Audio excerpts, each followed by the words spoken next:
Most barbecue really comes from austerity. It's about taking cheap cuts like brisket and pork shoulder and making them tender and tasty.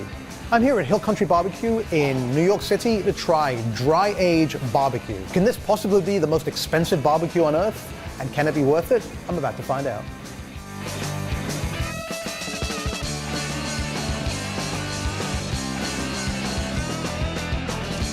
It's quite unique, right? Most people are not barbecuing dry age beef simply because it's so expensive, right? Yeah, but I mean, if you think about the process of what aging does to beef, which is tenderizing the product, barbecue is the same kind of thing.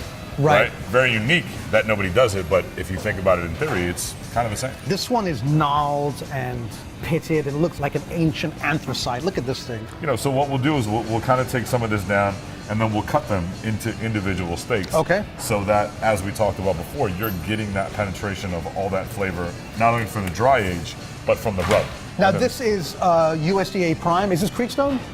This is Creekstone. Okay, so this is basically the same steaks sold at, I mean, the top restaurants, right? Absolutely. Minetta Tavern, Breslin, Yeah. I mean, all the places that are selling Everywhere. really top-notch beef. Like, he supplies a lot of those places. Absolutely. So this is a steak that you could expect to spend 150, 200 bucks on in a sit-down restaurant in Manhattan. And this is very much something that speaks to New York eating, because we eat more dry aged beef here than anywhere on earth. So in a way, you're sort of defining the New York style of barbecue. Yeah, I mean, it's like bringing the steakhouse and the barbecue all together. They're developing that good bacteria, that good funk, that good, flavor. And so for us, it's like taking, that dry aging flavor that everybody's used to, that smell. You can still taste that with a little bit of Through the smoke. Yeah, through the smoke, a little bit of the smoke, the great flavor of the signature rub. And then, you got what you need. So we have a 90-day, right? day. So let's smoke them and eat them.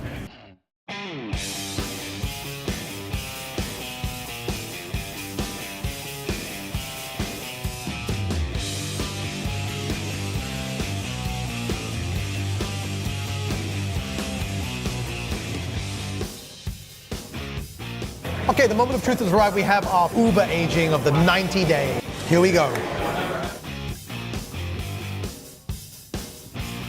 Oh my God. Smoke is a secondary flavoring in this meat. The first thing you get is that intense, mineral-rich, tangy. Yeah, that's what you're looking for in the dry aging process. And then the smoke comes on almost as if it's kind of a perfume, right? It's almost like a flavoring rather than the reason for the cooking. If you were to cook this as a steak, I think you'd have less of that funky flavor because you're searing it off. Yeah, then you get that more forward charred flavor that we're talking about right up front. You're getting that that minerally flavor from that aging process when it's kissed with the smoke kind of like on the back end. If you sear it on a ultra high heat grill, you're charring so much, getting so much of that caramelization, searing that that's what then becomes the forefront flavor. You're preserving that funkiness all the way through rather than sort of losing a lot of it on the outside. Just don't want to stop eating it. Who would ever want to? Wow. Charles, thank you very much, man. Absolutely. That was really Thanks for coming. Amazing. Thanks very much for watching. For the next episode of The Meat Show, click here. Dry aging, for all its great benefits, also has its limits. It's a process.